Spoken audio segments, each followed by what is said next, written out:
Hello बच्चों, आज हम पढ़ने जा रहे हैं क्लास 5th का चैप्टर 12 गुरु और चेला का पार्ट 2 में मैंने मिलान और क्वेश्चन आंसर करवाए हैं।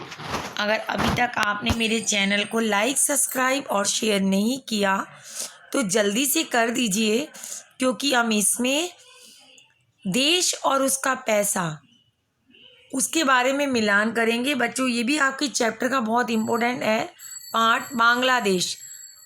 इसमें मैंने आपसे बांग्लादेश, जापान, भारत, फ्रांस और इंग्लैंड, इनके यहाँ जो पैसे को क्या बुलाया जाता है उसके बारे में ऑप्शन दिया। आपने मैच करना है। आपने मिलान कर लिया होगा, तो चलिए मैं आपको इसका आंसर बताती हूँ। बांग्लादेश में क्या कहा जाता है? टका।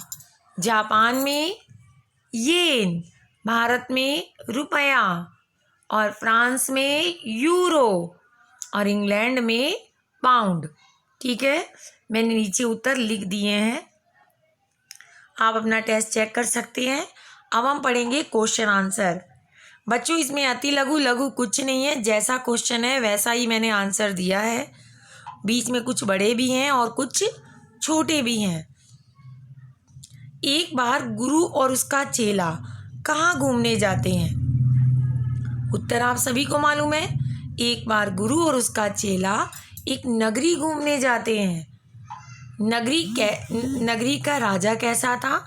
नगरी का राजा बहुत मूर्ख था। दीवार क्यों गिर जाती है? दीवार बारिश के कारण गिर जाती है। दीवार गिरने के कारण किसे दोषी ठहराया जाता है? उत्तर, दीवार गिरने के लिए बारी बारी से कारीगर, मशक वाला, मंत्री सभी को दोषी ठहराया जाता है। क्वेश्चन नंबर 5 है, कौन इसका आरोपी सिद्ध होता है? उत्तर है मंत्री इसका आरोपी सिद्ध होता है। 6 नंबर है, राजा ने क्या हुक्म दिया? उत्तर, मंत्री की गर्दन पतली होने के कारण राजा ने किसी मोटे व्यक्ति को उसके स्थान पर फांसी पर चढ़ाने का हुक्म दिया। क्यों दिया? क्योंकि वो तो मूर्ख था, उसको ये थोड़ी पता था क्या सही है क्या गलत है। वो मूर्ख है तो जो मर्जी फैसला उसने ले लिया। चेले ने अपनी पहली और आखिरी इच्छा के रूप में क्या मांगा? तो उत्तर है, चेले ने अपनी पहली और आखिरी इच्छा के रूप में अपने गुरु जी से मिलने की मांग की। उसको लग रहा था कि मेरा गुरु कोई ना कोई उपाय निकालकर मुझे बचा लेगा। चेला राजा के दंड से कैसे बचा? उत्तर, अपने गुरु की सूझबूझ से चेला राजा के दंड से बच गया। अब वहाँ कहते हैं ना, टका सेर सब्जी, टका सेर भाजी। बच्चों, टका क्या है? तो टका जो है पुराने जमाने का सिक्का था। राजा क्यों फांसी पर लटक गया? क्यों लटका? क्योंकि राजा तो मूर्ख था, इसलिए वे गुरु की बातों को सच मान लेता है और फांसी पर खुद ही लटकने के लिए तैयार हो जाता है। क्वेश्चन नंबर 11 है, अंधेर नगरी की क्या विशेषता है? तो उत्तर है, अंधेर नगरी की अनेक विशेषताएं हैं।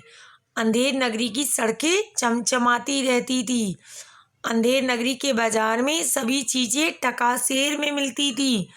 अंधेर नगरी में एक मूर्ख राजा रहता था, या आप ये लिख सकते हैं, अंधेर नगरी का राजा मूर्ख था। अंधेर नगरी में किसी के दोष की सजा किसी और को मिलती थी।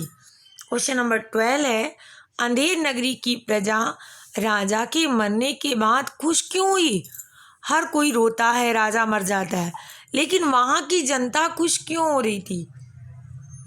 तो उत्तर है, अंधेर नगरी की प्रजा राजा के मरने पर इसलिए खुश हुई क्योंकि राजा वहाँ का बड़ा ही मूर्ख था, जिसके कारण वहाँ की जो शासन व्यवस्था थी, व्यापार व्यवस्था थी, न्याय व्यवस्था थी, वो सब क्या हो रही थी? गलत थी। यहाँ तक कि दंड देने का तरीका भी गलत था। किसी की सजा किसी और को भुगतनी पड़ जा रही थी, जैसे कि वो आपके सामने भुगत रहा था, चेले को सजा दे दी। क्यों?